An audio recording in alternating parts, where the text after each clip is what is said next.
Bets sem autorização vão ser suspensas a partir de outubro.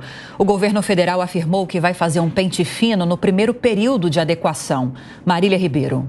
Em processo de regulamentação, a lei que trata da legalização dos jogos de apostas online vem sofrendo resistência de parte das empresas ligadas ao setor. As bets com outorgas começam a operar no Brasil formalmente em janeiro de 2025. Porém, a partir do dia 1º de outubro deste ano, cerca de 113 instituições que já solicitaram autorização junto à Fazenda poderão atuar no Brasil. A Jovem Pan, o secretário de Prêmios e Apostas do Ministério da Fazenda, Regis Dudena, afirmou que serão identificados dois grupos. Um que quer seguir as leis e outro que quer explorar ou praticar fraudes. Com isso, a pasta pretende fazer um pente fino nesse primeiro período de adequação que começa na semana que vem. O que nós identificamos que durante esse prazo de adequação começaram a surgir dois grupos. Um grupo que de fato quer se adequar, que de fato quer prestar esse serviço seguindo leis, seguindo regras, e um segundo grupo oportunista que quer, na verdade, ou explorar os apostadores ou mesmo praticar fraudes, praticar crimes. O que então, por determinação do ministro Haddad, nós começamos a fazer?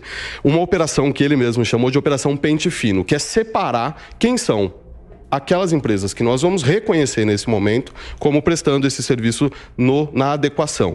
E do resto. O secretário ressaltou que aqueles apostadores que possuírem recursos nas casas de apostas consideradas ilegais terão até o dia 11 de outubro para sacar. Após essa data, essas organizações serão proibidas de operar. Por que é importante esse período e é importante para a população saber?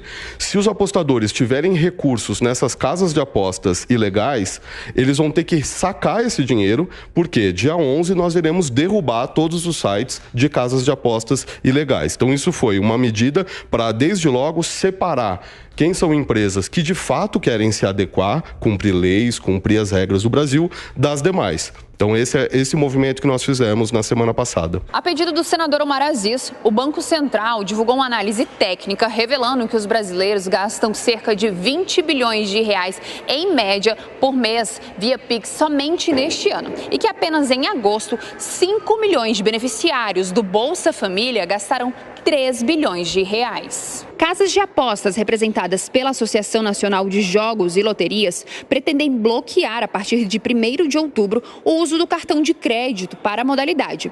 O secretário de Prêmios e Apostas afirmou que a antecipação neste primeiro momento é uma iniciativa das empresas e que a partir do próximo ano ela será cobrada. O que nós fizemos? Ao identificarmos, e até por demandas de grupos sociais, ao identificarmos que o problema do cartão de crédito era algo relevante para essas parcelas da sociedade, nós buscamos falar com as principais associações setoriais e indicar se haveria uma disponibilidade delas voluntariamente, no âmbito da autorregulação, já restringirem elas próprias, antecipando algo que nós determinamos, mas que vai ser cobrado a partir de janeiro. Um projeto do deputado Luiz Carlos Auli tenta justamente impedir o uso do cartão de crédito em apostas. Uma proposta de regulamentação também foi apresentada pelo deputado Mendonça Filho. Já o deputado Ricardo Aires abriu um requerimento para colher assinaturas para criar uma CPI que investigue os jogos de apostas. Preocupada com o risco ao crédito e com o aumento do endividamento, a Confederação Nacional do Comércio de Bens, Serviços e Turismo pediu que o Supremo Tribunal Federal declare inconstitucional a lei que regulamenta as apostas esportivas online no Brasil, conhecidas também como bets. Nesta quinta-feira, o ministro Luiz Fux, do STF, convocou uma audiência pública para o dia 11 de novembro para discutir a lei que regulamenta as apostas esportivas online para poder analisar a ação que foi proposta pela Confederação.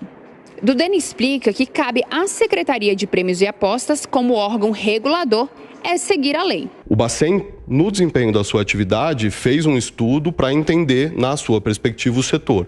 O que nos cabe?